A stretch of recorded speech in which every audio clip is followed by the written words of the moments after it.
Metallic character की बात करते हैं अब हम। मेटल्स किसको बोलते हैं, ये चीज आप पहले समझ लो। जैसे ही आप ये चीज समझ गए वैसे ही आपको मेटेलिक कैरेक्टर समझ में आ जाएगा। मेटल्स हम उसको बोलते हैं जो कि अपने इलेक्ट्रॉन दे देते हैं। मेटल्स होते हैं दानदाता। जैसे कि सोडियम, सोडियम क्लोराइड जब बनता है, जब सोडियम क्लोराइड का फॉर्मेशन होता है तो सोडियम के पास 2,8,1 और क्लोरीन के पास 2,8,7 ये कॉन्फ़िगरेशन है। तो सोडियम अपना इलेक्ट्रॉन इसको दे देता है, ठीक है। तो जो इलेक्ट्रॉन दे दे, जो सबसे बड़ा दानवीर है वो है मेटल, और जो इलेक्ट्रॉन ले लेता है इसके ऊपर नेगेटिव चार्ज आ जाता है वो होते हैं नॉन मेटल, ठीक है। तो मेटल्स जो हैं वो बहुत बड़े दानी हैं, ठीक है। Metals are those who tend to lose electron while forming bond. जब वो बॉन्ड्स बनाते हैं तो अपने इलेक्ट्रॉन को लूज कर देते हैं और इस वजह से उनके ऊपर आ जाता है पॉजिटिव चार्ज, इसलिए मेटल्स को हम बोलते हैं इलेक्ट्रो पॉजिटिव इन नेचर। अब आपको ट्रेंड देखना है कि भाई मेटेलिक कैरेक्टर कब बढ़ रहा है और नॉन मेटेलिक कैरेक्टर कब बढ़ रहा है। इसको मैं हटा देता हूं। On moving from top to bottom, ये देखिए, on moving from top to bottom in a group, जब हम टॉप टू बॉटम आएंगे तो मेटेलिक कैरेक्टर बढ़ेगा। आपको ये चीज पहले तो ये एकदम कंफर्म होना चाहिए कि टॉप टू बॉटम आने पे क्या बढ़ रहा है और लेफ्ट टू राइट जाने पे क्या बढ़ रहा है, ठीक। जब हम टॉप टू बॉटम आएंगे तो मेटेलिक कैरेक्टर बढ़ता है। क्यों बढ़ता है? इसलिए बढ़ता है, अच्छा मेटल कौन होगा मुझे ये बताओ। मेटेलिक कैरेक्टर बढ़ने का मतलब क्या है कि it is a very good metal. Metal का काम क्या है, मेटल करता क्या है, मेटल अपने इलेक्ट्रॉन को दान कर देता है, डोनेट कर देता है। तो अच्छा मेटल कौन होगा, जो बहुत ही कम एनर्जी में अपना इलेक्ट्रॉन को डोनेट कर दे, थोड़ा सा कहने पे ही पैसा निकाल दे, डोनेशन कर दे, तो अच्छा मेटल होगा। तो कम एनर्जी में डोनेट कौन करेगा। अब आपको ये चीज समझनी होगी, जो न्यूक्लियर चार्ज का कॉन्सेप्ट है वो बहुत इंपॉर्टेंट है। अगर इलेक्ट्रॉन न्यूक्लियस के पास में होगा, अगर इलेक्ट्रॉन, जैसे आप जब अपने घर पे होते हो तो अपने पापा को अपने न्यूक्लियस समझो और खुद को इलेक्ट्रॉन समझो, तो आप पापा के कंट्रोल में होते हो। आप ज्यादा बाहर जाओगे ना तो आपको प्रॉब्लम होगी, ठीक है, आपकी डांट पड़ जाएगी। बट जैसे आप घर से बाहर निकलते हो हायर एजुकेशन के लिए, जब आप बाहर जाते हो तो जो आपका न्यूक्लियस है, जो आपके पापा हैं, वो आपसे हो गए दूर, तो आपको बाहर जाने में कोई प्रॉब्लम नहीं। आप रात को 10 बजे अगर कहीं जा रहे हो, पार्टी करने जा रहे हो फ्रेंड के साथ, तो आप जा सकते हो, आपको पूछने की जरूरत नहीं होती, क्योंकि आपको वहां पे डर नहीं होता है। वही केस है इलेक्ट्रॉन का। अगर इलेक्ट्रॉन न्यूक्लियस के पास में है तो उसका निकलना मुश्किल है। क्यों मुश्किल है? क्योंकि न्यूक्लियस इलेक्ट्रॉन को बांध के रखता है अपने अट्रैक्शन फोर्स से। अट्रैक्शन फोर्स क्यों है? क्योंकि न्यूक्लियस पे पॉजिटिव है और इलेक्ट्रॉन पे नेगेटिव चार्ज है, अपने फोर्स से वो बांध के रखता है। इसी वजह से अच्छा मेटल कौन होगा, जो आसानी से कम एनर्जी में इलेक्ट्रॉन जिसका निकल जाए। तो कम एनर्जी में इलेक्ट्रॉन किसका निकलेगा, जो न्यूक्लियस से दूर होगा। और न्यूक्लियस से दूर कौन होगा, जिसका साइज बड़ा होगा। तो कहने का मतलब क्या है, जब हम टॉप टू बॉटम आते हैं, जब हम टॉप टू बॉटम आते हैं तो हमें पता है साइज बढ़ता है। क्यों? क्योंकि इलेक्ट्रॉन्स नई ऑर्बिट्स में, नई शेल्स में ऐड होते जाते हैं। हाइड्रोजन में एक ऑर्बिट है, लिथियम में 2 हैं, उसके बाद सोडियम में 3 शेल्स हैं, ठीक है। तो देखो आउटर मोस्ट का जो इलेक्ट्रॉन है वही तो बाहर आता है।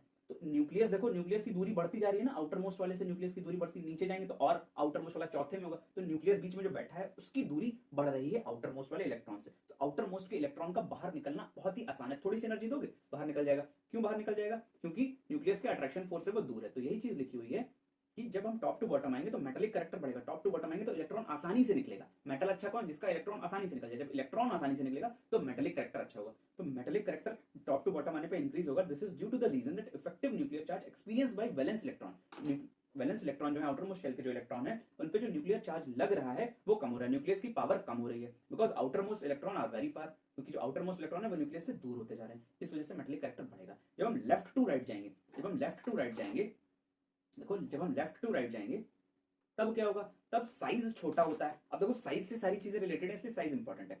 साइज छोटा होता जाता है जब हम लेफ्ट टू राइट जाते हैं। तो उस केस में क्या है, साइज क्यों छोटा होता है? क्योंकि इलेक्ट्रॉन को न्यूक्लियस अपनी तरफ खींचता है, अट्रैक्ट करता जाता है। न्यूक्लियस की पावर बढ़ती जाती है, उसका पॉजिटिव बढ़ता जाता है, इलेक्ट्रॉन उसी शेल में आता जाता है। तो एक पहले, सबसे पहले केस में एक प्रोटॉन पे एक इलेक्ट्रॉन था, फिर 2 प्रोटॉन पे 2 इलेक्ट्रॉन हुए, 3 प्रोटॉन पे 3 इलेक्ट्रॉन हुए, बट वो उसी शेल में रहे। आउटर मोस्ट उसकी दूरी नहीं घट रही है। दूरी क्यों नहीं घट रही? क्योंकि वो उसी शेल में रहे।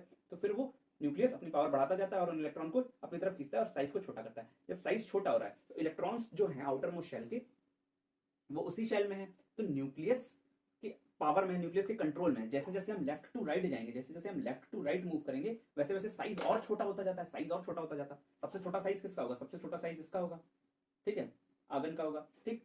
उस केस में क्या होगा, अरे भाई कहां भाग गए, हाँ, तो उस केस में क्या होगा, जब साइज छोटा होता जा रहा है तो अब हमें क्या देखना है, साइज छोटे होने की वजह से इलेक्ट्रॉन का बाहर निकलना मुश्किल होगा। इलेक्ट्रॉन का बाहर निकलना क्यों मुश्किल होगा? भाई पापा घर में है, बाहर नहीं निकल सकते रात में। क्यों नहीं निकल सकते? क्योंकि न्यूक्लियस जो है वो उस इलेक्ट्रॉन को बांध के रखे, साइज छोटे में अपना पावर दिखा देगा। क्योंकि न्यूक्लियस इलेक्ट्रॉन के पास, जब साइज बढ़ जाएगा तो इलेक्ट्रॉन दूर हो जाएगा। इस वजह से जब हम लेफ्ट टू राइट जाएंगे तो मेटेलिक कैरेक्टर बढ़ेगा, सॉरी मेटेलिक कैरेक्टर डिक्रीज होगा। क्यों डिक्रीज होगा? क्योंकि इलेक्ट्रॉन का निकलना मुश्किल है। अच्छा मेटल कौन, जो आसानी से इलेक्ट्रॉन निकाल नीचे जाएंगे, न्यूक्लियस से दूरी बढ़ेगी, इलेक्ट्रॉन आसानी से निकल जाएगा, इधर लेफ्ट टू राइट जाएंगे तो इलेक्ट्रॉन न्यूक्लियस के कंट्रोल में आता जाएगा, और जब कंट्रोल में आएगा तो बाहर नहीं निकलेगा। तो यही चीज लिखी हुई है, लेफ्ट टू राइट जाने पे मेटेलिक करेक्टर बढ़ेगा, और सॉरी लेफ्ट टू राइट जाने पे मेटेलिक करेक्टर डिक्रीज होगा, और टॉप टू बॉटम आने पे मेटेलिक करेक्टर इंक्रीज होगा। रीजन आपके सामने है, टॉप टू बॉटम आने पे इंक्रीज क्यों होगा मेटेलिक करेक्टर, क्योंकि जो न्यूक्लियर चार्ज है, इफेक्टिव न्यूक्लियर चार्ज, वो कम होता जाएगा, और जब हम लेफ्ट टू राइट जाएंगे तो nuclear charge acting on valence electron increases, क्योंकि साइज छोटा हो जाता है।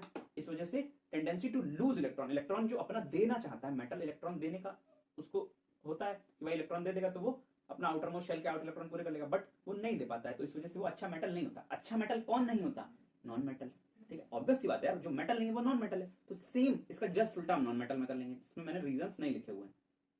देखो नॉन मेटेलिक करेक्टर कौन, नॉन मेटल्स कौन होते हैं, नॉन मेटल्स वो होते हैं जो इलेक्ट्रॉन्स ले लें, इलेक्ट्रॉन्स को ले लें, ठीक है, पर वो इलेक्ट्रो नेगेटिव होते हैं, जैसे क्लोरीन की बात। तो टॉप टू बॉटम जाने पे अब देखो जस्ट उल्टा करना है आपको, जब हम टॉप टू बॉटम जा रहे थे तो मेटेलिक करेक्टर बढ़ रहा था, जब भाई मेटल कोई चीज अच्छी मेटल हो रही है टॉप टू बॉटम आने पे, तो टॉप टू बॉटम जाने पे नॉन मेटेलिक करेक्टर डिक्रीज हो जाएगा। ठीक है, अब आपको इस चीज को समझना है कि टॉप टू बॉटम आने पे मेटेलिक करेक्टर अगर बढ़ रहा है, इलेक्ट्रॉन देने की जो उसकी कैपेसिटी है वो बढ़ रही है। ठीक है, तो नॉन मेटेलिक करेक्टर ऑब्वियस सी बात कम होगा। क्यों कम होगा, क्योंकि नॉन मेटल कौन, जो इलेक्ट्रॉन ले ले, इलेक्ट्रॉन कौन लेगा आसानी से, इलेक्ट्रॉन आसानी से कौन ले लेगा, इलेक्ट्रॉन आसानी से वो ले लेगा जो न्यूक्लियस के पास होगा, न्यूक्लियस लप से उसको खींच लेगा इलेक्ट्रॉन को। आप समझ पा रहे हो ना, इलेक्ट्रॉन्स होते हैं नेगेटिव और न्यूक्लियस होता है पॉजिटिव, तो इलेक्ट्रॉन कौन आसानी से ले लेगा, इलेक्ट्रॉन आसानी से वो ले लेगा जो न्यूक्लियस के पास होगा। जब हम टॉप टू बॉटम आएंगे तो न्यूक्लियस तो भाई बहुत दूर है, आउटर मोस्ट शेल के इलेक्ट्रॉन बढ़ते जा रहे हैं, आउटर मोस्ट शेल्स बढ़ती जा रही है टॉप टू बॉटम आने पे, तो आउटर मोस्ट जो शेल है वो न्यूक्लियस से बहुत दूर है, अगर आप उसको इलेक्ट्रॉन दोगे तो वो इलेक्ट्रॉन आसानी से अट्रैक्ट नहीं होगा क्योंकि न्यूक्लियस दूर है। तो इस वजह से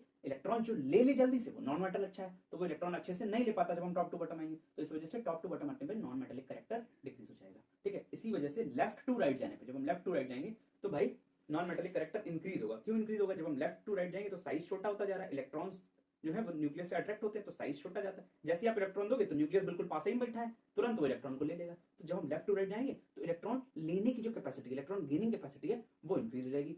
इस वजह से लेफ्ट टू राइट जाने पे नॉन मेटेलिक करेक्टर इंक्रीज होता है। दोनों चीजें एक दूसरे की उल्टी है, मेटेलिक करेक्टर ऊपर से नीचे आने पे बढ़ेगा, नॉन मेटेलिक करेक्टर घटेगा क्योंकि इलेक्ट्रॉन आसानी से वो ले नहीं पाएगा, न्यूक्लियस से दूर है। और जब हम लेफ्ट टू राइट जाएंगे तो नॉन मेटेलिक करेक्टर इंक्रीज होगा। क्यों, क्योंकि साइज छोटा है, इलेक्ट्रॉन आसानी से ले लेगा, न्यूक्लियस अट्रैक्ट कर लेगा इलेक्ट्रॉन को, और मेटेलिक करेक्टर डिक्रीज होगा।